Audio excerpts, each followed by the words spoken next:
Hey guys, so this is the first of a series of videos I'm going to be making you as we're learning by distance. So most stuff's going to be on style, but obviously some stuff's a little bit difficult to communicate just through a written form.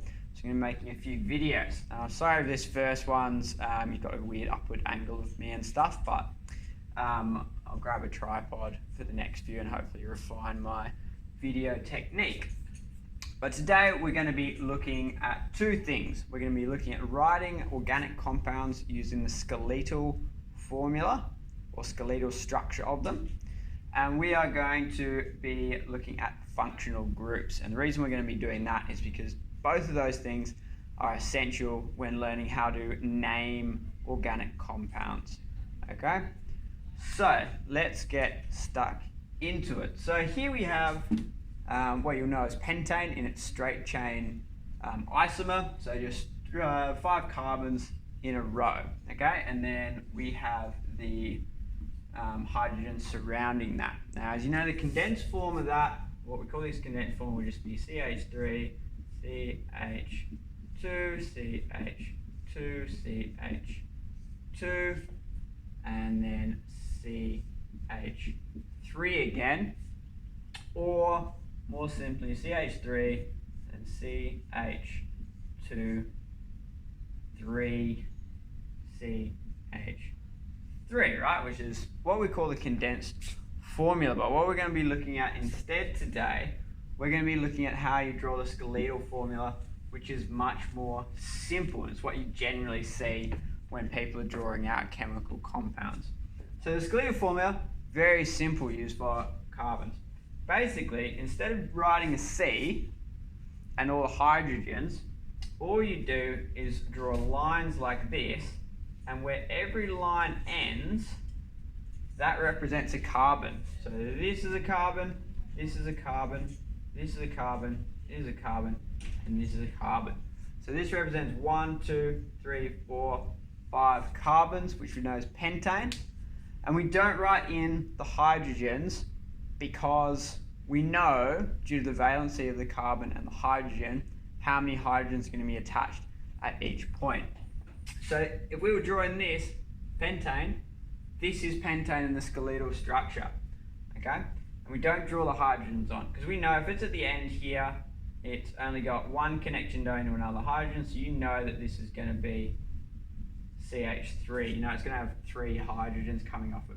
We know here that it's using this carbon at the end here is using 2 of its bonds to attach to other carbons. So you know that this obviously has to be a CH2, all right? And then of course, same with this one, CH2, CH2, and then CH3, okay? But I wouldn't write that on there, I would just write my line. By the same token, if I was to draw just straight chain isomer of heptane, it would be 1, 2, 3, 4, 5, 6, 7, okay? And that represents heptane. All right, so a much, much simpler way of doing it. All right. Little bit more complex. When you've got a hydrocarbon, you can have your straight hydrocarbon like this, which is just hydrogen and carbon in your straight line. Or when you get isomers of it, or organic compounds, they often have what we call functional groups.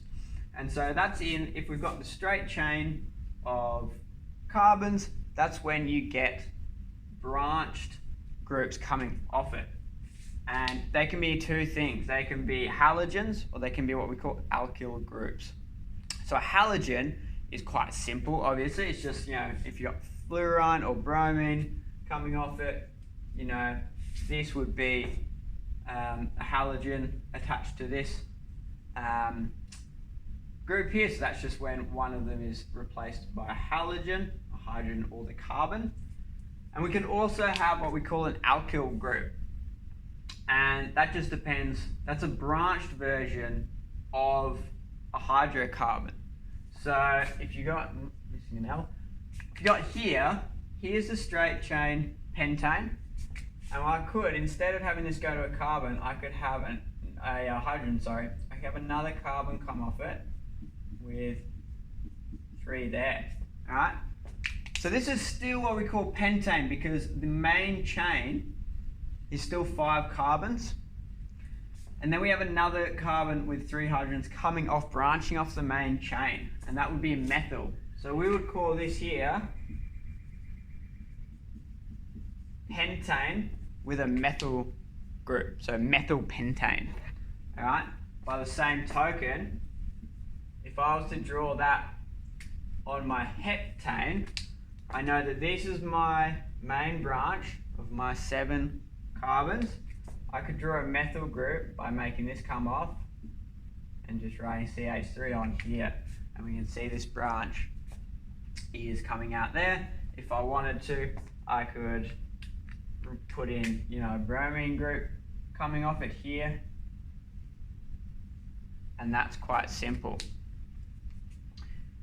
So here we have our main chain of carbon, and that decides what the name of the compound is going to be. So this is always going to be heptane, but in this case it's going to be a bromomethylheptane because it's got a bromo group or a bromohalogen group and an alkyl group, in this case methyl, coming off it.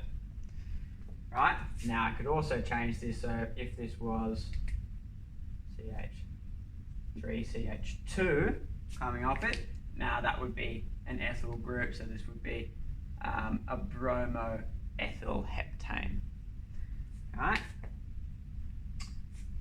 And that's very simple about it. The only other thing to note here is that if you are drawing, you've got an alkene, right, or a cycloalkane or benzene or something like that, and you've got a double carbon bond, then you're just going to draw that as 2 lines there. So this shows us that we have carbon to single bond of carbon to single bond of carbon to single bond of carbon to double bond of carbon between these ones, and then our single form bond back to carbon just there. Okay, so then just changing that to hexene instead. And because of we know the hexene, we know that therefore the number of hydrogens coming off at that point is going to be different, right? Instead of having 2 hydrogens come off here, you're just going to be having 1 hydrogen. Alright, I hope that's been helpful. We'll do the next video is going to be on actually naming them using the organic compounds using our official structure.